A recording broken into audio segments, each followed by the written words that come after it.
Welcome to the Contracting Officer Podcast. It's not just for contracting officers. If you're anywhere in the government acquisition world, this podcast is for you. This episode is a refresher of an earlier episode about IDIQ contracts and is brought to you by Skyway Acquisition. Check out Skyway at skywaymember.com. All right, let's get started.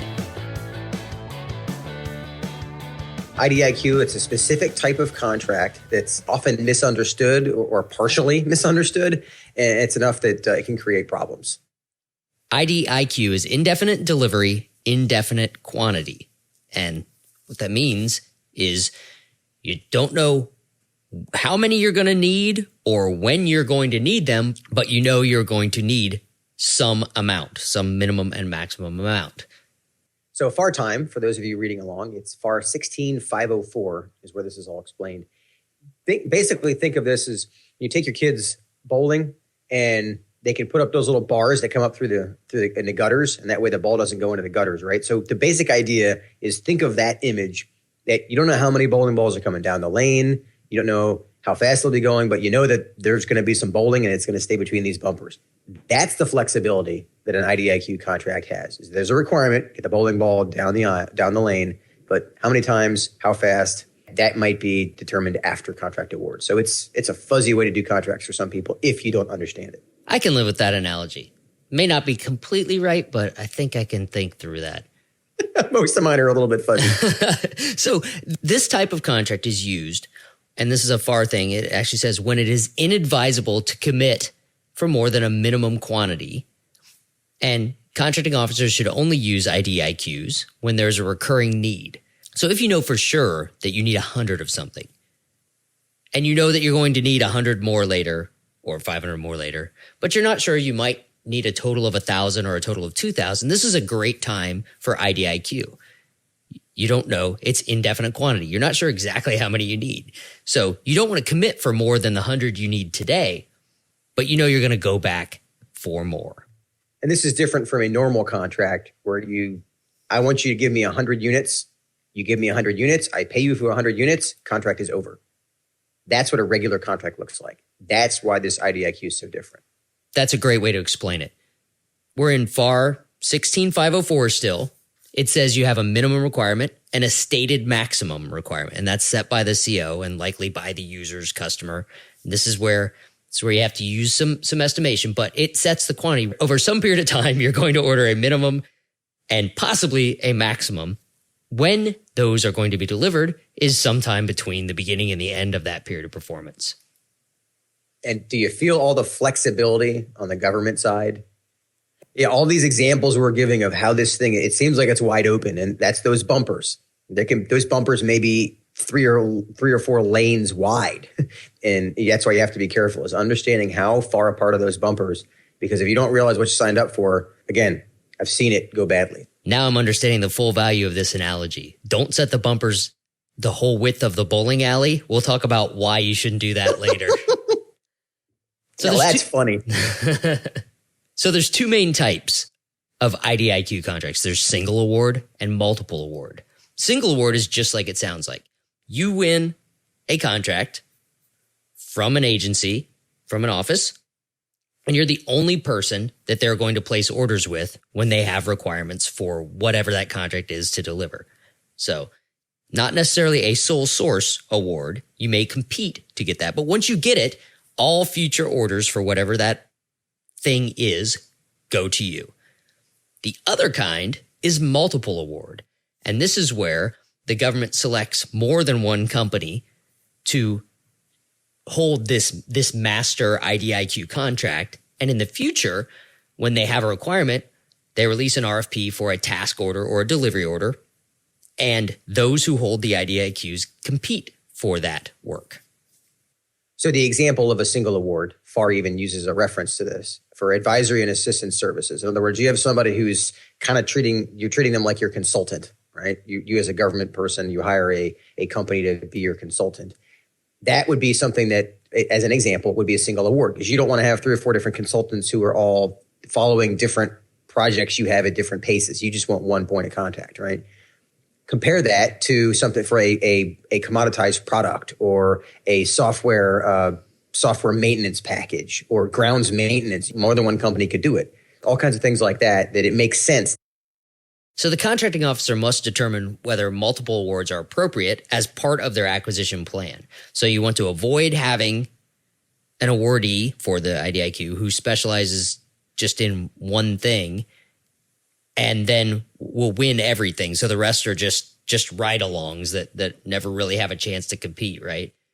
The RFP has to tell the contractors up front the procedures and the selection criteria that the government is going to use for future task orders so that all awardees have a fair opportunity to be considered for it. One purpose of the multiple award thing that we're talking about here is you limit competition for future task orders, right? You've got the whole field of every contractor in the world that could ever bid on this. You do an IDIQ competition and you award a contract to more than one, thus the multiple.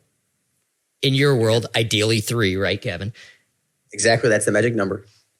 So then if you have 3 contractors that have your IDIQ contract, when you release an RFP for a task order, you know you're going to get a maximum of 3 proposals.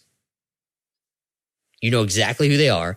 All the other contractee stuff is already negotiated. You're really just competing for the work, the scope of that particular task. And those 3 companies will get better and better at serving you because they're laser focused on competing with each other. They know who their competition is. And from the industry side, that's kind of a neat thing to have. As you know who you're competing with, it helps you refine your strategy and actually do a better job of writing a more targeted proposal. So let me tell you about multiple award gone rogue. This is a horror story that unfortunately it's not just a single example. In you and I's lives, we've seen it happen more than once recently that the government has conducted a competition to award multiple award IDIQ to limit that competition. Somewhere during the source selection, things have gone awry and there's been a protest. And the remedy that the government has chosen is we'll just award an IDIQ contract to everybody that bid. So instead of limiting their competition and getting it down to 3 or 5 or even 10, the government goes through a giant competition and ends up awarding 30 or 40 contracts, giving a contract to everybody that said, I'm interested. So in the future, they're going to compete for task orders amongst that entire field. Why did they do the multiple award in the first place? They could have just done individual source selections every time a new requirement came up. So instead of getting it down to where now it's really easy for the government to compete amongst the 5 most qualified people, it's wide open all over again. And so let me put the contracting officer hat on this one. This story, for the contracting officers who listen to the podcast, this is the story that you tell to the lawyers and everybody that says, oh, well, we can just let everybody in. The consequence of that is that you say, well, why do we bother doing this down select in the first place? Just wasted tons of time and tons of money for zero benefit that it's only going to be more complicated in the future. And here's the other side. From the industry side, you could have as many as 20 proposals, 19 of which of those companies have no chance to win. We're both pretty passionate about this one because it's happened more than once, and it's mind-blowing that that's the answer. All right, off the soapbox. Back to topic. Yep. What factors should be considered when you're working on a multi-award contract, the acquisition phase of this, right? So the scope and complexity of the requirement. If this is a long-term, we have to develop something, that's probably not the right type of thing for a multi-award contract. The most common use of them is for delivery of commodities or some type of commodity service, if that makes sense. Yeah, more often than not, we use it. The term commodity is kind of thrown around, but something that more than one company makes, something you're going to be buying on a repeated basis. We use it for equipment. We use it for in the services lane. Don't think in terms of commoditized service. Just think in terms of services lots of people could provide. So management services, acquisition support services, maintenance, all kinds of things that they may not be a commodity. It may not be something you're going to find on Amazon, but it's something that more than one company can do. Yeah. In my world, a lot of times it's used software development. You do the IDIQ competition to get it down to a handful of companies that have the resources to do the kind of development that you have. And as these smaller, we're not talking many, many millions of dollars, but as these smaller tasks come out, you can maintain vibrant competition amongst the most qualified people through the multi-award. Yeah, the big key thing you mentioned there was it allows the ability to maintain competition. The thing that pops in my head is, how do you know you're getting the best service? Well, if you've got 3 or 4 companies giving you their best shot every time, you as an agency, you as a customer know, okay, I'm not just winging it here. I'm benefiting from the market without actually having to go to the entire market every time. And one of the best ways to make sure that this competition is going to exist, I've actually seen IDIQs where the government has said, as we go through, this is a 5-year period, every year we're going to take a look and use an on-ramp, off-ramp kind of strategy where if we're not getting enough competition, we, the government, reserve the right to add more companies. Even though we already held the IDIQ competition, we may add more companies and give them IDIQ contracts so that they can compete against you folks that already hold one who aren't competing well right now. And also, if you were awarded the IDIQ contract and you haven't actually bid or haven't submitted a credible bid yet, they will off-ramp you and end your contract for convenience and make their job easier because now they know that you're not going to submit any more proposals that waste their time, or they don't even have to worry about you submitting a proposal anymore because you didn't prove that you were worthy of the IDIQ. Is that the right word? That's kind of mean. Well, you weren't using it. Right. You weren't, it's kind of like having a GSA schedule that you don't use. After a while, a GSA is like, dude, if you're not going to get $25,000 worth of revenue off of this, we're not going to pay to maintain it for you. So that's exactly. So back to the FAR stuff. When not to use multiple awards. The FAR gives you a list of when the contracting officer must not use a multiple award approach. I love it. Not shall, but must not. So if there's only one contractor that's capable of doing this because it's unique or highly specialized, don't waste everybody else's time with a multiple award. Number 2 on the list is actually the thinking part of that contracting officer job. I know you love that, Kevin. If the CO, based on their knowledge of the market, can justify that a single award will give them more favorable terms and conditions, including that price, they should not use multiple awards. They're wasting their time. They're wasting industry's time. And the example here is the size of the contract, if you have a small business set aside and you know that the kind of companies that can do this, even though it's a small business set aside, it might be a large contract for small businesses. So it makes more sense to have based on what you know about the companies in this market, because you've done your market research, it makes more sense to just write a document that says, we're just doing this as a single award IDIQ and move on. Again, I put this out there because I don't know if all contracting officers know about this part of the FAR that says, based on your knowledge of the market, you don't have to have a multiple award. That's a big deal. And what's the third one? So next it says, if the expected cost of administration of multiple contracts outweighs the expected benefits, you shouldn't use a multiple award. So if it's a low dollar value thing, it actually uses the threshold for simplified acquisition procedures as a line. It's what makes sense for that acquisition that you're talking about. But if it's small dollars, it does take more time and energy to compete amongst multiple contractors when you could just place an award to one. Use that balancing act when you're making this decision, government. And lastly, there's the catch-all. Multiple awards should not be used if they're not in the best interests of the government. So there's a wide open space. But back to the thinking part of the job. All right, here's a weird random FAR number. I know you love those too. The FAR says that you can't award a task or deliver a contract that exceeds $100 million to a single source without head of agency approval. And they have to just write this in writing and meet certain criteria. And it's really interesting how they pick some of these numbers. But the basic strategy here is at the bottom of this one too. It says, unless it is necessary and in the public interest. Which, again, I never had to write a justification based on that. But if you do, it's going to be based on a $100 million contract because that's apparently some magic number. Let's talk about why this matters. Why is this so important? IDIQ contracts are easier in some ways, and they're actually harder in some ways. But it's important because there are a lot, and I mean a lot, of IDIQ contracts, especially multiple award IDIQ contracts out there in the government contracting world. Yeah, I would say if I had to pick a number, I'd say up to half of the dollars that I awarded were under some type of IDIQ, single award, multiple award, GSA, whatever. Yeah. But I mean, and there's some places that's probably all they do. Yeah, that's true. All right, let's get specific. Government side. Why should the government care about this? This gives government agencies, offices, whatever, maximum flexibility in placing their orders. It doesn't commit you to, I need exactly this many at exactly this time. So it leaves it open. I know I'm going to need a bunch of stuff. I don't know exactly how much or when. Boom, IDIQ. It also limits competition. And what we mean by that is after the award is done and you're down to 3 companies. So instead of having to put it out to the world, like we talked about a few minutes ago, you're down to just 3 companies, which speeds up the process. Right. Unless you cave and just award it to everybody that bid. And then you're just let it go, man. Okay, I'll let it go.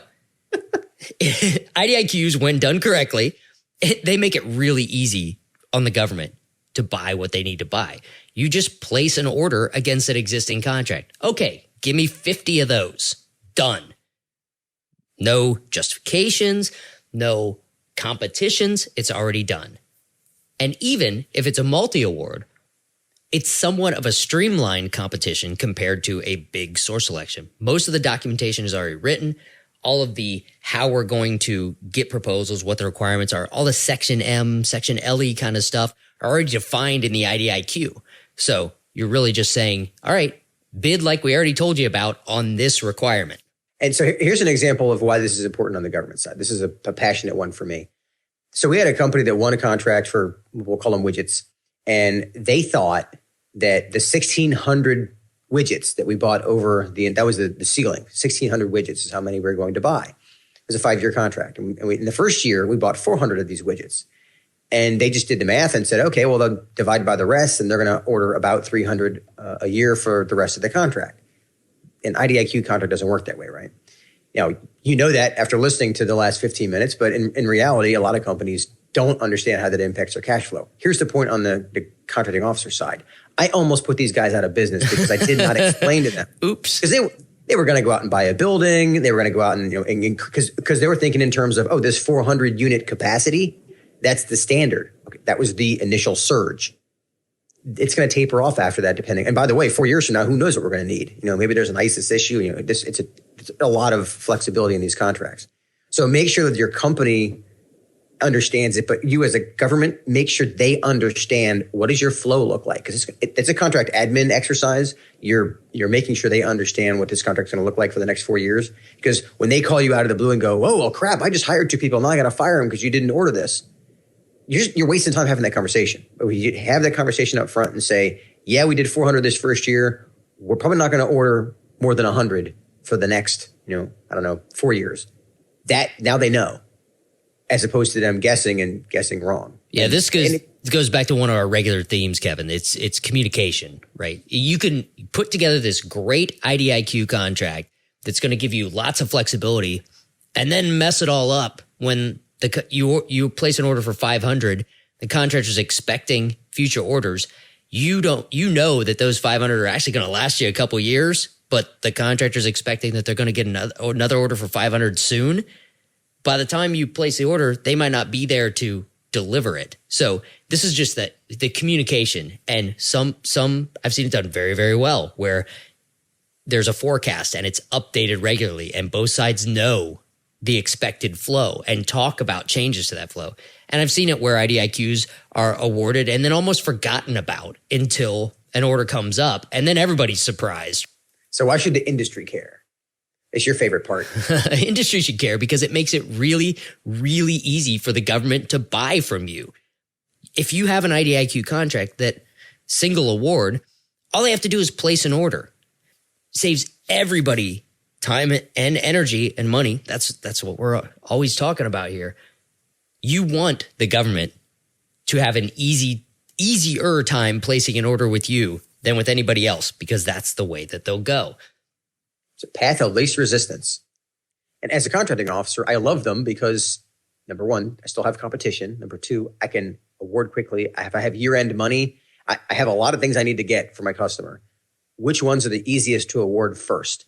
Well, the ones I already have a contract for. Right. I can get, it's low-hanging fruit, right? And the other side of this is that I know who the companies who are going to bid are. So think of that from the industry side. You know who your competitors are. I mentioned it once before here. If it's a multiple award, you know who your competitors are. Compare that to the commercial market where you may think you know, but I mean, it's written down in this case. 3 companies got the award. You know exactly who they are. That's kind of a unique thing. Yeah, from the industry side, I know there's often requirements looking for a home. The government will have a requirement. They don't have time, or don't think they have time, to do a giant competition to get this thing delivered. So they go looking for IDIQs that have the scope, the proper scope, to fit their requirement. And they will give the money to the office that owns that IDIQ and say, put out a task order or place an order for this on my behalf.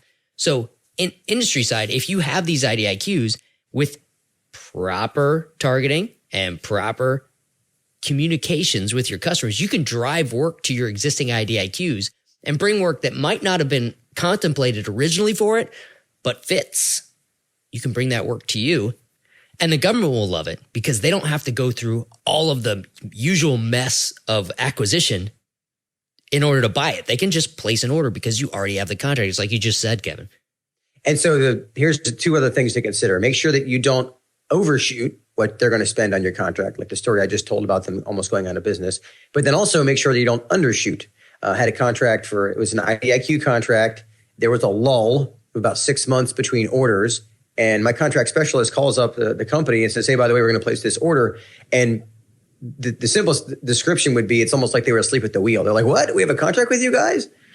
So yeah, like you said, they're sometimes they're forgotten. No, I remember the name of that company, and yikes, I'm amazed they got a contract. But still, the point is, don't under assume that like, well, they're never going to call me. I got my first order, and forget about it. Make sure this is part of the complex sale. Is you got to keep that relationship alive. You have some responsibility to engage. So communication goes both ways. But I've seen both extremes, and you want to land somewhere in the middle. All right. So one more reason why industry should care. Industry loves to trumpet wins, right? So lots of times companies win. Yes, we won $100 million IDIQ contract. Well, that $100 million is the ceiling. And if it's a multiple award, you may never see a single dollar of revenue from that contract, right? You still have to compete for the work on the multiple awards. And for single awards, you may get the minimum order, which is $1 million, and never get the under $99 million. But it's important for industry to understand that there is no promise. That's the indefinite part. There is no promise in that of the value, but it does look good in a press release. In order to manage these properly, make sure you're creating a flexible supply chain. And what I mean by that is the whole story of don't go out and buy a building. That's a fixed cost, right? Don't go out and hire a whole bunch of new employees. That's a fixed cost. The idea of what can you do to be able to manage this on a flexible basis. And just thinking about that, we have clients that just having this conversation about what pieces of this process can we design that are scalable up and down without a whole lot of hassle. If you're not having that conversation before you get the task order, that's kind of bad. If you're not having it after you get the task order, you're really going to be in trouble because it's going to blow up in your face. That's all I'm going to say. That's a great place to wrap this up. Government side, remember, make sure the multi-award situation makes sense. Make sure this IDIQ thing is the easiest way to do stuff, and resist the temptation to mash all your requirements together in one giant IDIQ, like maybe for the entire command or something like that. It gets really complicated when you add too many unlike things to an IDIQ. At that point, you might be better off competing them individually. Industry side, know the difference. Know that this is not a guaranteed contract. Only the minimum is guaranteed. And really the big thing for me is this flexible supply chain thing, is really understand that even if you were going after IDIQ contracts, you don't actually have one yet, that's a conversation that you should be having. And building up the relationships with your supply chain so they understand what this looks like. Yeah, that's huge for me on the industry side. You have a contract there. The government will want to use an existing contract over having to start a new one. you can drive new work to your existing IDIQ contracts.